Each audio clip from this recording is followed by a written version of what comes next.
नमस्कार, news room live में आपका स्वागत है और मैं हूं आपके साथ शीतल शर्मा। इस वक्त बुलेटिन की शुरुआत करेंगे एक बड़ी खबर से। आपको बता दें, सुप्रीम कोर्ट में थोड़ी देर में कोलकाता मामले की सुनवाई होनी है और ये सुप्रीम कोर्ट में आज थोड़ी देर में सुनवाई शुरू होनी है। कोलकाता मामले को लेकर कोलकाता मामले में सीबीआई जांच भी तेज हो गई है। एक तरफ ये मामला सुप्रीम कोर्ट तक पहुंच चुका है, दूसरी तरफ हर एंगल से जांच पड़ताल हो रही है। सीबीआई की तरफ से यहां पर जांच पड़ताल की जा रही है ताकि हर एंगल से इसको जांचा जाए और हर चीज इससे संबंधित बाहर निकाली जाए। तो 15 सदस्यीय एसआईटी की टीम का गठन किया गया है। इस पूरे मामले में एसआईटी ने 1000 लोगों की पहचान कर ली गई है और कई सारे लोगों को गिरफ्तार भी किया गया है। 37 का यह नंबर से 37 लोगों की गिरफ्तारी इस पूरे मामले में हो चुकी है। अस्पताल तोड़फोड़ मामले की जांच भी एसआईटी करने वाली है, जिसका गठन किया गया है और इस एसआईटी में लगभग 15 सदस्यों की टीम रहेगी, जिसका गठन हो चुका है। रूपाली, बिल्कुल इसी के साथ कोलकाता मामले की अगर बात की जाए तो जहां पर देश भर में प्रदर्शन, आक्रोश और आंदोलन देखने को मिल रहा है, तो दूसरी तरफ सीबीआई की जांच भी अब तेज हो चुकी है और एसआईटी का गठन किया गया है, जहां पर अभी तक काफी लोगों की गिरफ्तारी की जा चुकी है। मामले की अगर बात की जाए तो सीबीआई का आज 5वां दिन है और जांच पड़ताल जो है तेजी से की जा रही है। इसी के साथ सुप्रीम कोर्ट की अगर बात की जाए तो आपको बता दें कुछ ही देर में सुनवाई होने वाली है और मामले की पूरे तरीके से जांच पड़ताल जो है वो की जाएगी। बिल्कुल, देखिए ये बहुत बड़ा मामला कोलकाता से सामने आया था। डॉक्टरों की सुरक्षा को लेकर भी अब कई सारे सवाल खड़े किए हैं। 2023 में जो दुष्कर्म के मामले या फिर रेप के मामले हैं, उसको लेकर एक कानून को संशोधन भी किया था। उसमें कई सारी चीजें परिभाषित की गई थी, प्रावधान रखे गए थे, लेकिन उन सब का असर हमारे समाज में जमीन पर कितना देखने को मिल रहा है, वो अभी भी यहां पर कोसों दूर है। और क्या इसको लेकर भी सुप्रीम कोर्ट कोई ना कोई बड़ा कदम उठाएगा ताकि भविष्य में इस तरह के कृत्य हमारे समाज के अंदर ना हो, वो भी उनके साथ, डॉक्टर्स के साथ, जो डॉक्टर हमारे लिए हमेशा 24 घंटे तत्पर रहते हैं और कहीं ना कहीं जो रात में महिलाएं अपनी ड्यूटी के दौरान रहती हैं तो वो भी असुरक्षित महसूस कर रही हैं। क्या इसको लेकर भी सुप्रीम कोर्ट के अंदर विचार विमर्श किया जाएगा, बातें की जाएंगी और आने वाले समय के लिए कोई कड़े कानून, हालांकि कड़े कानून बनाए गए हैं, इसमें प्रावधान रखे गए हैं और क्या इस पर और संशोधन यहां पर किया जाएगा, कोई और प्रमुख बड़े कदम उठाए जाएंगे जिससे आने वाले समय में रूपाली इन चीजों पर पूर्ण विराम जो है वो लगाया जा सके। Intervention application in suo motu PIL in Kolkata rape and murder case taken by the Honorable Supreme Court of India. The Federation demanded to issue a guideline just like a Visakha guideline in the lack of the current guideline with respect to health professionals. The association also demanded in its petition to deploy the central force till to protect the RG Medical College and its staff till the pendency of the case. The association also demanded in the petition to constitute a special committee to oversee the matter and just to protect other healthcare professionals.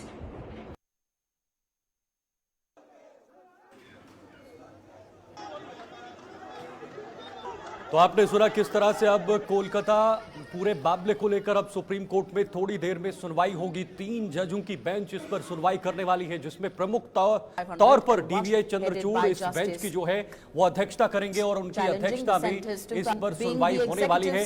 लेकिन सबसे बड़ी बात रूपाली ये है कि महिलाओं की सुरक्षा को लेकर हमारे देश की जो सरकारें हैं, हमारे देश का जो तंत्र है या कानूनी व्यवस्थाएं हैं, उसको कैसे यहां पर जो है वो ठीक किया जा सकता है, कैसे महिलाओं को सुरक्षित को जो है सुरक्षा को सुनिश्चित किया जा सकता है, क्या इस पर भी कोई बातचीत हो सकती है? बिल्कुल शीतल, इसी के साथ अगर कल की बात की जाए तो पश्चिम बंगाल के राज्यपाल का भी यही कहना था कि बंगाल में महिलाएं अब सुरक्षित नहीं है। तो कहीं ना कहीं जहां एक तरफ डॉक्टर्स की सेफ्टी के लिए बात सामने आ रही है, तो महिलाओं की सुरक्षा का भी एक बड़ा सवाल जो है खड़ा उठ रहा है, क्योंकि सरकार से बार बार जस्टिस की मांग की जा रही है, इंसाफ की मांग सरकार से भी है और अब सुप्रीम कोर्ट पर हर किसी की निगाहें हैं कि आखिरकार क्या कुछ सुनवाई में फिलहाल सुनने को मिलेगा। बिल्कुल संदीप, इस वक्त हमारे संवाददाता संदीप गोयल ज्वाइन हो चुके हैं। संदीप, जरा बताइएगा पूरी अपडेट, अभी क्या अपडेट आ रही है, क्योंकि थोड़ी देर में सुनवाई भी शुरू होने वाली है सुप्रीम कोर्ट में।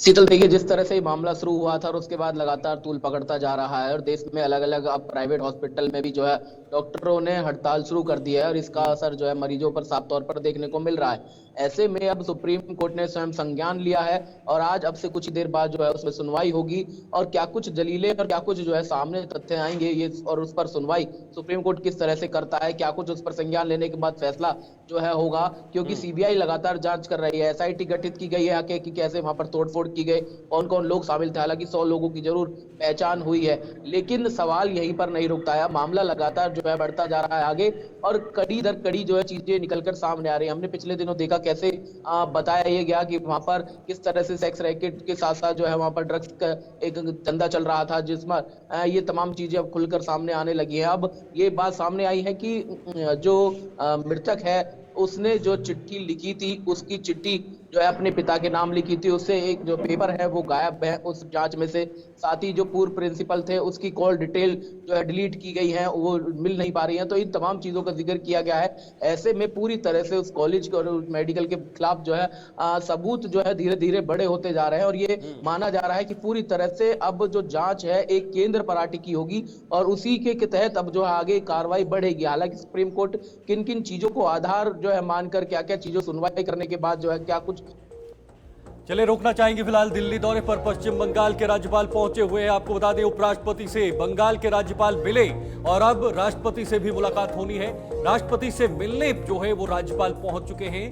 अमित शाह से भी आज राज्यपाल मुलाकात कर सकते हैं। तो बंगाल के जो राज्यपाल हैं वो दिल्ली के दौरे पर हैं। फिलहाल उपराष्ट्रपति से उनकी मुलाकात हो चुकी है, थोड़ी देर में राष्ट्रपति से भी उनकी मुलाकात होगी और गृह मंत्री अमित शाह से भी मुलाकात हो गई, क्योंकि बंगाल में जिस तरह से जो हालात बने हुए हैं वो काफी नाजुक हालात हैं और पूरा देश इस वक्त इस बंगाल के हादसे पर या फिर इस बंगाल के मामले पर अपनी नजरें गड़ाए हुआ है कि आखिर इस मामले के बाद कैसे देश में महिलाओं को सुरक्षित किया जा सकता है, उसके लिए और क्या कुछ महत्वपूर्ण कदम यहां पर उठाए जा सकते हैं। फिलहाल संदीप गोयल हमारे साथ बने हुए हैं। संदीप, वहां के जो राज्यपाल हैं वो दिल्ली पहुंच चुके हैं, उन्होंने उपराष्ट्रपति से मुलाकात कर ली है, अब राष्ट्रपति से मुलाकात होनी है और संभवतः गृह मंत्री अमित शाह से भी मुलाकात करेंगे।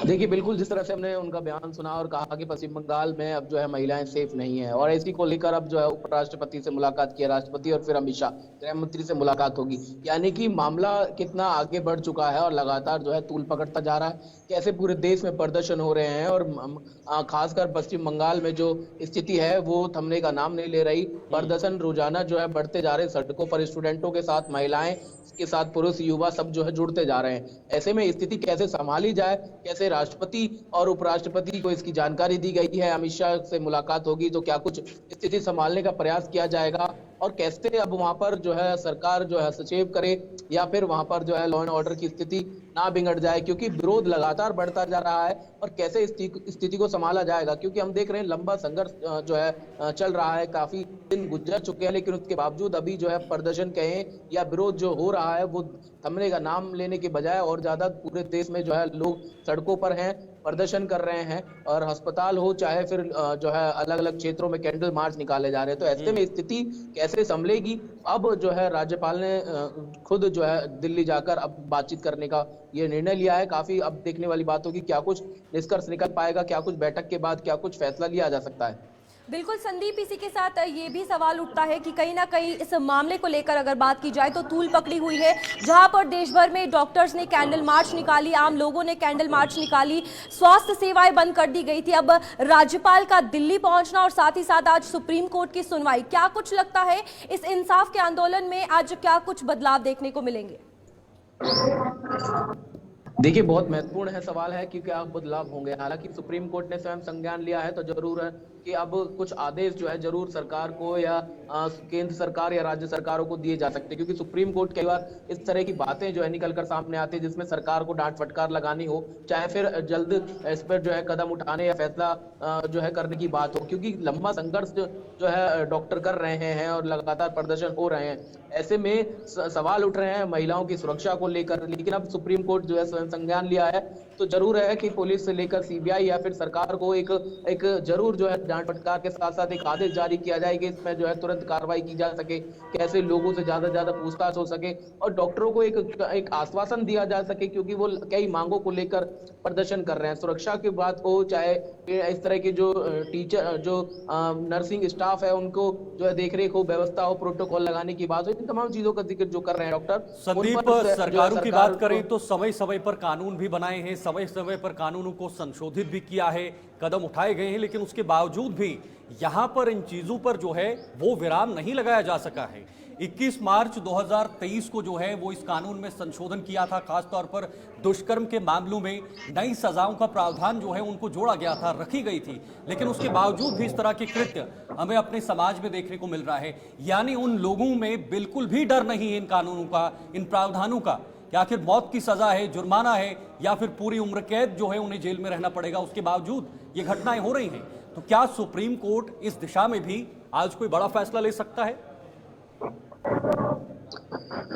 देखिए, बिल्कुल शीतल निगाहें सुप्रीम कोर्ट पर टिकी हुई है कि क्या फैसला निकलेगा, लेकिन सवाल यही कि आखिर इसने सारे कानून लागू होने के बावजूद भी आखिर मानसिकता क्यों जो है समझ नहीं पा रहे हैं लोगों की, और इतना बड़ा जो है रेप की घटना को अंजाम देने के बाद मर्डर जो है घिनौने तरीके से किया गया। तो पोस्टमार्टम रिपोर्ट आई है, उसमें कई अहम खुलासे हुए हैं, जिसमें कहा जा रहा है कि कैसे जो है गले को दाबा गया, उसमें जो है जख्म के निशान है, बहुत सारी ऐसी जगह पर ब्लीडिंग की बात की गई है। तो यानी कि जघन्य अपराध जो है वो कैसे कम होंगे, क्योंकि लगातार सरकार जो है चलिए संदीप, एक आखिरी सवाल आपसे पूछना चाहूंगी कि कितना ज्यादा जरूरी है, क्योंकि कानून तो बनाए जाते हैं लेकिन एक शख्स की मानसिकता क्या बदलाव होना सोसाइटी में, अगर बात की जाए तो मानसिकता का बदलाव होना कितना ज्यादा जरूरी है, क्योंकि कानून बनाए जाते हैं फिर मामले आते हैं, लेकिन एक अगर बात की जाए अपराधी की या उस आरोपी की या उस रेपिस्ट की अगर बात की जाए तो उसकी मानसिकता का बदलाव होना कितना ज्यादा जरूरी है?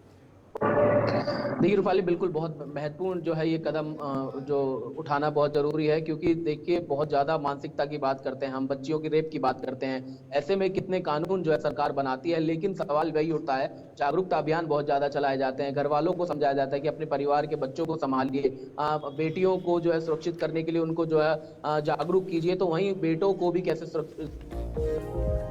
चले उदयपुर की बात करें तो चाकूबाजी में घायल स्टूडेंट की मौत के बाद वहां पर मामला तूल पकड़ रहा है। आज भी शहर में स्कूल कॉलेजों को बंद रखा गया है। उदयपुर का पूरा मामला, इंटरनेट बैन 24 घंटे के लिए और बढ़ाया गया है। परिवार को 51 लाख रुपए का मुआवजा और नौकरी देने का भी इसमें फैसला लिया गया है।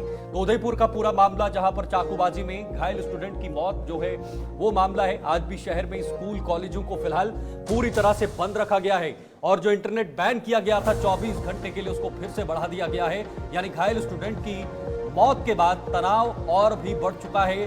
स्कूल कॉलेज पूरी तरह से शहर के अंदर बंद कर दिए गए हैं। इंटरनेट बैन जो हुआ था वो भी 24 घंटे के लिए बढ़ा दिया गया है। परिवार को 51 लाख रुपए का मुआवजा और नौकरी देने का प्रावधान भी इसमें रखा गया है। तो फिलहाल मामले को लेकर सियासी घमासान भी देखने को मिल रहा है। एक दूसरे पर सियासी तीर छोड़ने पर यहाँ पर सियासतदान जो है वो पीछे नहीं हट रहे हैं, वो एक दूसरे पर लगातार जो है वो सियासत कर रहे हैं। बिल्कुल, इसी में अगर उदयपुर कांड की अगर बात की जाए तो आपको बता दें ये भी बात सामने आई थी कि 400 रुपए में ये चाइनीज चाकू जो है खरीदा गया था और टारगेट कोई और था, लेकिन इस बच्चे को जो है स्कूली बच्चे को ये चाकू लग गया था। चलो इधर बदलापुर का ये पूरा मामला बताया जा रहा है। एक बड़ी जानकारी, विरोध प्रदर्शन कर रहे हैं, लगातार लोगों का विरोध प्रदर्शन हो रहा है। बदलापुर में प्रदर्शनकारियों ने लोकल ट्रेन को रोक दिया गया है और ये बड़ी अपडेट इस वक्त महाराष्ट्र से, जहां पर स्कूल में बच्ची से दुष्कर्म का मामला जो है वो सामने आया है। महाराष्ट्र में स्कूल में बच्ची के साथ दुष्कर्म का मामला इस वक्त निकलकर सामने आया है। ये पूरा मामला बदलापुर का बताया जा रहा है, जहां पर ये दुष्कर्म हुआ है और अब लोग जो हैं वो सड़कों पर उतर रहे हैं, विरोध प्रदर्शन हो रहा है।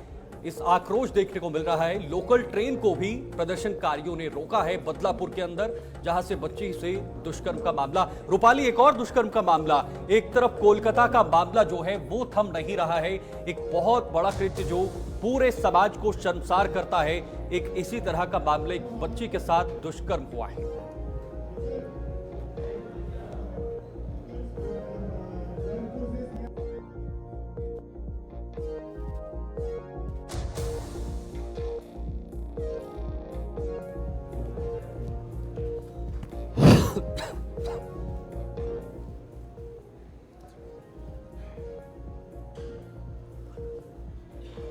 चलिए इसी के साथ गोरखपुर चलते हैं, जहां पर सीएम योगी जो है संबोधन करते हुए नजर आ रहे हैं। आइए देखते हैं। ऊंचाई तक पहुंचाने का काम करेंगे और मुझे प्रसन्नता है, यद्यपि 2017 से विद्यालयों में जो बच्चे पहले तो एडमिशन नहीं ले पाते हैं, एडमिशन लेते हैं तो उसमें से आधे बच्चे ऐसे होते थे एडमिशन लेने के बाद फिर स्कूल नहीं जाते थे। अगर किसी ने तीसरी, चौथी या पांचवी क्लास पास कर ली तो उसके बाद वो छठी क्लास में एडमिशन नहीं ले पाता था। छठी, सातवीं, आठवीं क्लास भी उसने पास कर ली तो 9वीं में एडमिशन नहीं लेता था। यानी परिणाम क्या था कि 9वीं क्लास में एडमिशन लेने वालों की संख्या पहली क्लास में एडमिशन लेने वालों की संख्या की तुलना में आधी रह जाती थी।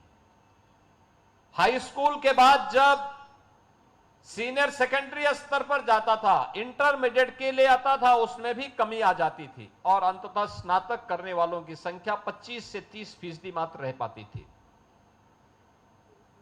और उसमें भी क्वालिटी का ध्यान नहीं दिया जाता था। आज एक तरफ हम लोगों ने 2017 में प्रारंभ किया पहले स्कूल चलो अभियान। स्कूल चलो अभियान में जो सबसे अच्छा परिणाम आया कि अकेले उत्तर प्रदेश के अंदर हम लोगों ने देखा कि लगभग 58 से 60 लाख बच्चे नए बढ़े थे जिन लोगों को हमें बेसिक शिक्षा परिषद के स्कूलों में एडमिशन कराने में सफलता प्राप्त हुई। आप सोचिए, कोरोना में स्कूली शिक्षा सबसे ज्यादा प्रभावित हुई, लेकिन 1,34,00,000 से बढ़कर के छात्रों की संख्या उत्तर प्रदेश बेसिक शिक्षा परिषद में 1,92,00,000 पहुंच गई और 1,92,00,000 की संख्या बताती है कि बच्चे स्कूल जाना चाहते थे लेकिन उनको ले जाने का कोई माध्यम नहीं बन पा रहा था, उनको प्रेरित और प्रोत्साहित करने का कोई माध्यम नहीं बन पा रहा था। फिर इन बच्चों के लिए हम कुछ कार्यक्रम अपना आगे बढ़ा सकें, इसके लिए सरकार ने प्रारंभ किया। हम इन बच्चों के लिए, मैं जाता था इस अलग अलग क्षेत्रों में, जब मैंने देखा तो मुझे कुछ चीजें देखने को मिली। खास तौर पर बालिकाओं की शिक्षा के बारे में बहुत ज्यादा रुचि न होने के कारण अभिभावक बेटियों को स्कूल नहीं भेजते थे या भेजते थे तो यूनिफॉर्म नहीं बनाते थे, जूते चप्पल नहीं देते थे। हमने सुनिश्चित किया कि जो भी बच्चा बेसिक शिक्षा परिषद के स्कूलों में पढ़ेगा उन बच्चों के लिए यूनिफॉर्म फ्री देंगे, स्वेटर फ्री देंगे, बैग और बुक्स फ्री उपलब्ध करवाएंगे और उन बच्चों के लिए जूता और मोजा भी उपलब्ध करवाएंगे। और मुझे प्रसन्नता है कि आज हमारी सरकार 1,200 रुपये इन छात्रों के लिए, यूनिफॉर्म के लिए, बैग, बुक्स और शूज के लिए उनके अभिभावक के खाते में सीधे भेज रही है, जिससे वह अपने बच्चों के लिए इस आवश्यकता की पूर्ति कर सके।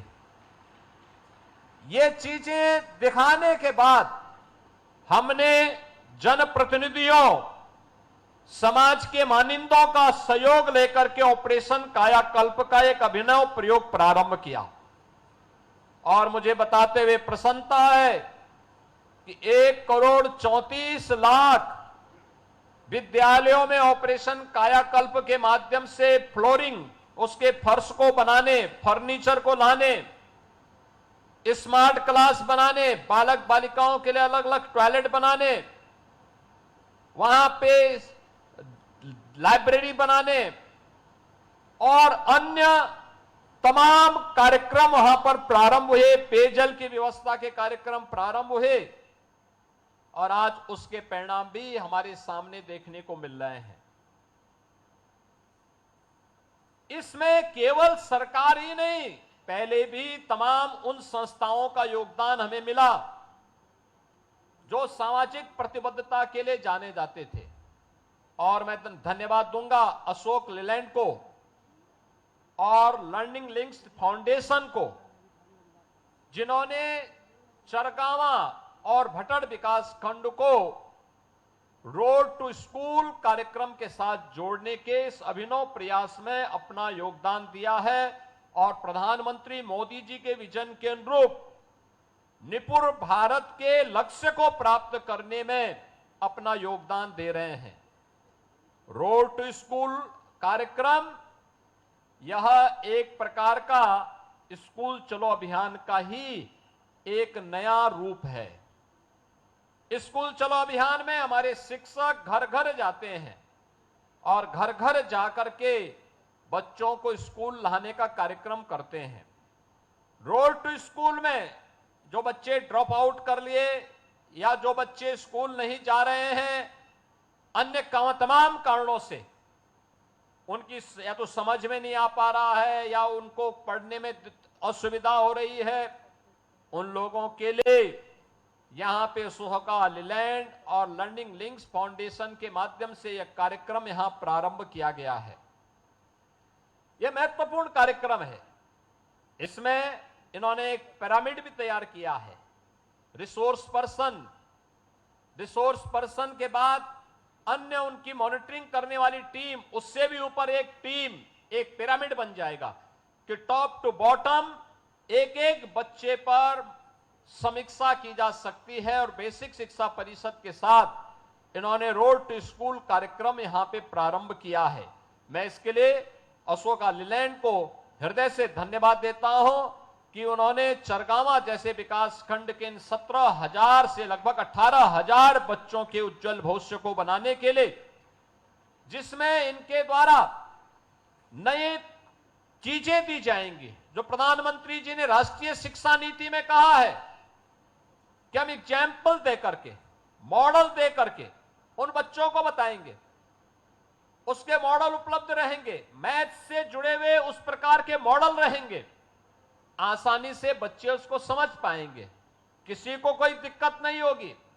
और स्वाभाविक रूप से इसका बच्चे एक बार जब समझ जाएंगे, उम्र ऐसी है, एक बार उन्होंने गणित की पहेली को समझ लिया तो नींव उनकी इतनी सशक्त हो जाएगी कि बड़ी से बड़ी समस्या का समाधान उनको करने में कहीं कोई दिक्कत नहीं होने वाली है। कि यही कार्यक्रम लगा। तो आपने सुना, गोरखपुर से इस वक्त सीएम योगी आदित्यनाथ लाइव संबोधन कर रहे थे और रोड टू स्कूल के पहले प्रोजेक्ट का शुभारंभ हो चुका है सीएम योगी आदित्यनाथ के द्वारा। और उन्होंने सीधे कहा है कि एजुकेशन को यानी शिक्षा को कैसे बेहतर बनाया जाए, कैसे सुदृढ़ किया जाए, इसको लेकर कदम उठाए जा रहे हैं। यूपी में 1 सितंबर से बीजेपी का सदस्यता अभियान शुरू होने वाला है। सदस्यता अभियान को लेकर आज कार्यशाला होनी है।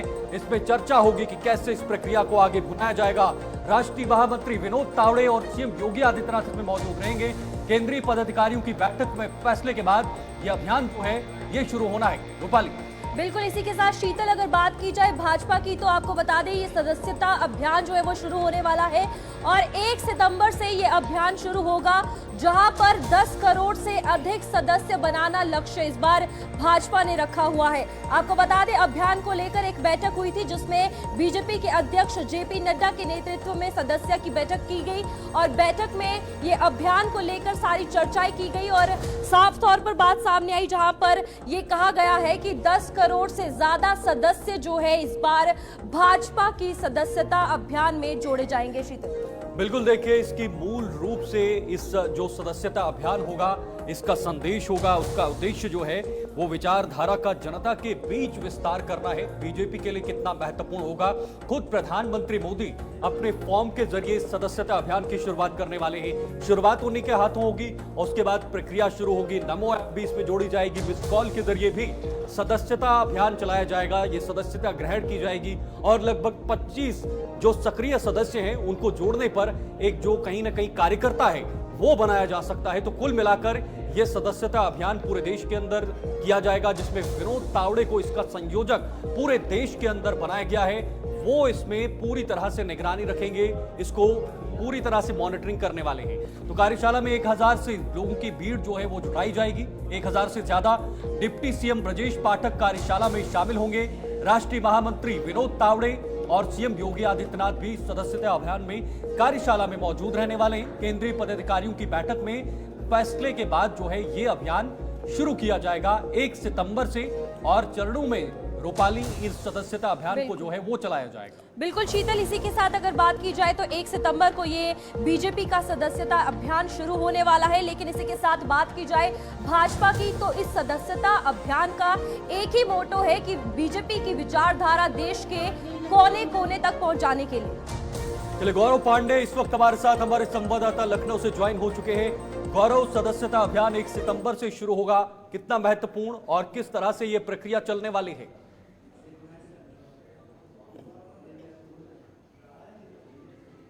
के साथ साथ राष्ट्रीय महामंत्री विनोद तावड़े खासकर इसको लीड कर रहे हैं और पूरे प्रदेश भर में जो सदस्य हैं उनको जोड़ने का काम करेंगे। 1 तारीख से लगातार बूथ लेवल से लेकर के राष्ट्रीय लेवल तक भारतीय जनता पार्टी के तमाम कार्यकर्ताओं के साथ साथ जो मुख्य जिम्मेदारी जिन्होंने ली है वो उत्तर प्रदेश के मुख्यमंत्री हैं, राष्ट्रीय महामंत्री विनोद तावड़े हैं। उसके साथ साथ उत्तर प्रदेश के deputy CM Brajesh Pathak, deputy CM Keshav Prasad Maurya के साथ साथ तमाम वरिष्ठ नेता सभी सदस्यता को लेकर के सुचारू रूप से कार्य करेंगे। 1 तारीख से सदस्यता अभियान शुरू होगा। आज कार्यशाला बैठक होगी जिसमें यह बताया जाएगा कि आखिरकार किस तरीके से लोगों को भारतीय जनता पार्टी के साथ जोड़ें, कि अधिक से अधिक कार्यकर्ताओं को कैसे बनाएं, बूथ लेवल से जाकर के मिस्ड कॉल, तमाम तरीके जिससे भारतीय जनता पार्टी सदस्यों को जोड़ने का काम करेगी। बिल्कुल गौरव, इसी के साथ अगर भाजपा की बात,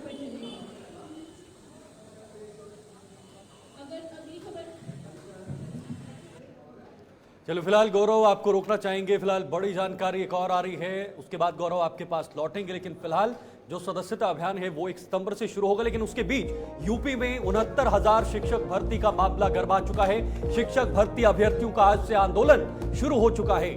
आपको बता दें, हाईकोर्ट का आदेश आने के बाद अब ये मामला गरमा चुका है। 69,000 शिक्षक भर्ती का मामला पूरी तरह से उत्तर प्रदेश के अंदर गरमाया है। शिक्षक भर्ती अभ्यर्थियों का आज से आंदोलन भी शुरू हो चुका है। हाईकोर्ट का आदेश आने के बाद एससीईआरटी का घेराव भी करने वाले हैं। नियुक्ति प्रक्रिया का शेड्यूल जारी न होने तक उनका धरना प्रदर्शन इसी तरह से जारी रहेगा। 69,000 शिक्षक इसमें शामिल हैं, जिन्हें भर्ती का जो मामला है वो पूरी तरह से गरमाते हुए नजर आ रहा है। और तस्वीरों के माध्यम से आप देख सकते हैं किस तरह से जो शिक्षक, जिन शिक्षकों को स्कूलों में होना चाहिए था, बच्चों को पढ़ाना चाहिए था, वो शिक्षक सड़कों पर अपने हकों को लेकर और अपनी समस्याओं को लेकर सरकार के सामने गिड़गिड़ाते हुए नजर आते हैं रूपाली। और यही वजह है नतीजन कि हम आगे नहीं बढ़ पाते और आमतौर पर जो शिक्षक लगातार यहाँ पर प्रदर्शन करते हुए नजर आते हैं। बिल्कुल शीतल, इसी के साथ आप तस्वीरों में भी देख सकते हैं कि किस तरीके से जहां शिक्षकों को क्लासरूम में होना चाहिए वो आंदोलन के लिए और प्रदर्शन अपनी मांगों के लिए सड़कों पर बैठे हुए हैं। चलिए गौरव इस वक्त हमारे साथ बने हुए हैं। गौरव, बताइएगा पूरी अपडेट क्या है और क्या जानकारी अभी तक आपके पास पहुंच रही है, क्योंकि शिक्षक आज से फिर आंदोलन में जो है वो शुरू हो चुके हैं, उनका आंदोलन शुरू हो चुका है। बिल्कुल, देखिए मैं आपको मौके पर ही तस्वीर दिखाना चाहूंगा किस तरीके से जो प्रदर्शनकारी हैं वो प्रदर्शन कर रहे हैं। ये वो शिक्षक हैं जिनको इस बार हाईकोर्ट की तरफ से भी सरकार को खासकर फटकार लगाई गई और ये कहा गया कि आखिरकार मेरिट के आधार पर भर्ती क्यों नहीं की जा रही है। ये तमाम वो शिक्षक हैं जिनको इस बार भर्ती के अनुरूप भर्ती होनी थी, लेकिन हाईकोर्ट का जो आदेश है उसका पालन नहीं किया गया। तमाम शिक्षक हैं, इन सबसे बातचीत करने के लिए बात करते हैं। क्या पूरा मामला है, किन मांगों को लेकर के लगातार आप प्रदर्शन कर? देखिए, 69,000 शिक्षक भर्ती में आरक्षण घोटाला हुआ था और माननीय हाईकोर्ट ने माना और राष्ट्रीय पिछड़ा वर्ग आयोग ने माना, मुख्यमंत्री जी ने मान लिया, केशव प्रसाद मौर्य जी ने मान लिया। न्याय कहाँ मिल रहा है? सबने मान लिया कि हम न्याय करेंगे, नियुक्ति देंगे, कब दे रहे हैं भैया? अभी तो हम लोग यहाँ पागलों की तरह बैठे हैं। हम अपने हक अधिकार की मांग कर रहे हैं। हमें धमकाने, हड़काने, जेल भेजने से ज्यादा इंपॉर्टेंट है कि हमें हमारी नियुक्ति दे दें, हम घर चले जाएं। ये लोग ऐसे तो नहीं है खाली हैं, घर परिवार से एकदम फ्री हैं। सबको अपनी नियुक्ति की चिंता है कि ये जो अधिकारी हैं, जो भ्रष्ट अधिकारी अभी तक भ्रष्टता किए, घोटाला किए, उनको न्याय नहीं देंगे। तब यहाँ लोग आए हैं। सरकार जिस दिन हमको कॉन्फिडेंस में ले ले, सरकार जिस दिन ये कह दे कि नहीं हम आपको नियुक्ति देने जा रहे हैं, तो भैया क्यों हम आएंगे? हमें सरकार की मंशा पे संदेह है, अधिकारियों पे संदेह है। योगी आदित्यनाथ जी पे भरोसा है। योगी आदित्यनाथ जी चाह रहे हैं, लेकिन ये अधिकारी गुमराह कर देते हैं। ये अधिकारी लोगों को गोल गोल घुमा रहे हैं। अधिकारी शेड्यूल जारी करें, हम लोग अपने घर जाएं, नियुक्ति पाएं। कि सैकड़ों की तादाद में ये सभी शिक्षक बैठे हैं, ये प्रदर्शन कर रहे हैं एससीईआरटी के ठीक सामने। और ये प्रदर्शन एक लंबे समय से अब जो है वो पूरी तरीके से आंदोलन के तौर में बदलता जा रहा है। और आप मेरे सामने देख सकते हैं पुलिस बल भी मौके पर मौजूद है, जो कि सेफ्टी पर्पज से मौजूद है। और खासकर 69,000 शिक्षक भर्ती का मामला जो है बहुत लंबे सालों से 2020 से लगातार ये मामला लगातार टलता जा रहा है। अब जाकर कोर्ट जब इस पूरे मामले में बीच में आया तो कोर्ट में याचिकाकर्ता ने याचिका करी और याचिका के बाद अब जाकर के सब टीचर आंदोलन में उतरे हैं, जैसा कि आपको साफ तौर पे मैंने तस्वीरों में दिखाया। जी बिल्कुल गौरव, इसी के साथ रिजर्वेशन का लाभ सभी को मिलेगा, ये भी सीएम योगी द्वारा कहा गया था। और कहा गया था कि रिजर्व कैटेगरी में जितने भी लोग हैं उन्हें फायदा मिलने वाला है। लेकिन अभी भी ये देखने को मिल रहा है कि लोग, टीचर्स जो है वो सड़कों पर है। क्या कुछ लगता है, क्या कदम उठाने पड़ेंगे, मांगों को पूरा करने के लिए विश्वास दिलाना पड़ेगा? देखिए, रिजर्व कैटेगरी में जो लोग आ रहे हैं उनको लॉ के अकॉर्डिंग सीट मिलनी चाहिए थी। इसी बात को लेकर के इनकी लड़ाई है। आखिरकार जो एससी, एसटी, ओबीसी जो थे रिजर्व कैटेगरी में थे, उनकी सीट रिजर्वेशन में चली गई। इसको लेकर के तमाम जो दिक्कतें थी उनको लेकर के इनका ये प्रदर्शन था। और ये बड़ा उग्र प्रदर्शन है, 2019 से लगातार चलता चला आ रहा है। 19 के बाद 20 में ये हुआ कि नौकरी दे दी जाएगी, 20 के बाद 22 में ये हुआ कि नौकरी मिल जाएगी। अब फिर अभी भी ये उसी तरीके से उसी हालात में है। तमाम ऐसे अभ्यर्थी हैं जिन पर मुकदमे भी दर्ज हो चुके हैं, चूंकि इन्होंने हजरतगंज तक रूट मार्च किया था। तमाम दिक्कतों के बाद आज भी इनकी समस्याओं का हल नहीं हुआ, जिसको लेकर के अभी शिक्षक जो है वो आंदोलन पे उतरे हैं। हालांकि मुख्यमंत्री योगी आदित्यनाथ ने परसों बैठक भी की थी, बेसिक शिक्षा के तमाम अधिकारी थे, मंत्री थे। इन बैठक में यह निर्णय हुआ कि जो हक है इनका, जो रिजर्वेशन कैटेगरी में आते हैं, उन्हें उसी हिसाब से अभ्यर्थियों को नौकरी भी दी जाए। जी बिल्कुल गौरव, देखिए अभ्यर्थी जिस तरह से आपसे बातचीत कर रहे थे, उन्होंने सीधे सीधे अधिकारियों पर पल्ला झाड़ा है। उन्होंने कहा है कि हमें अधिकारियों पर भरोसा नहीं है, सीएम योगी आदित्यनाथ पर भरोसा है, लेकिन अधिकारी आगे काम नहीं कर रहे हैं। तो क्या इस दिशा में सीएम योगी आदित्यनाथ द्वारा या यूपी सरकार द्वारा एक बहुत बड़ा कदम उठाया जा सकता है? बिल्कुल, देखिए उत्तर प्रदेश के मुख्यमंत्री योगी आदित्यनाथ लगातार जो है शिक्षक अधिकारियों के साथ बैठक कर रहे थे। बैठक के साथ साथ ये भी जानना चाह रहे थे कि आखिरकार जो इनकी मुख्य मांग है वो मांग क्या है। रिजर्व कैटेगरी में जो लोग आ रहे हैं उनको नौकरी मिलनी चाहिए, नौकरी मिलनी चाहिए। इन तमाम चीज़ों को लेकर के प्रदर्शन कर रहे हैं। और अब 69,000 शिक्षक भर्ती का ये प्रदर्शन उग्र होता जा रहा है, एक आंदोलन के तौर पे बदलता जा रहा है। जी चलिए गौरव, बहुत बहुत शुक्रिया आपका ये तमाम जानकारी साझा करने के लिए। गौरव, इस वक्त ग्राउंड जीरो से, जहां पर जितने भी शिक्षा भर्ती के अभ्यर्थी हैं वो वहां पर प्रदर्शन कर रहे हैं अपनी मांगों को लेकर, और उनका कहना है सरकार पर भरोसा है, लेकिन सरकार इस मामले में अभी तक देरी कर रही है। फिलहाल वक्त एक छोटे से ब्रेक का है, फौरन लौटते हैं।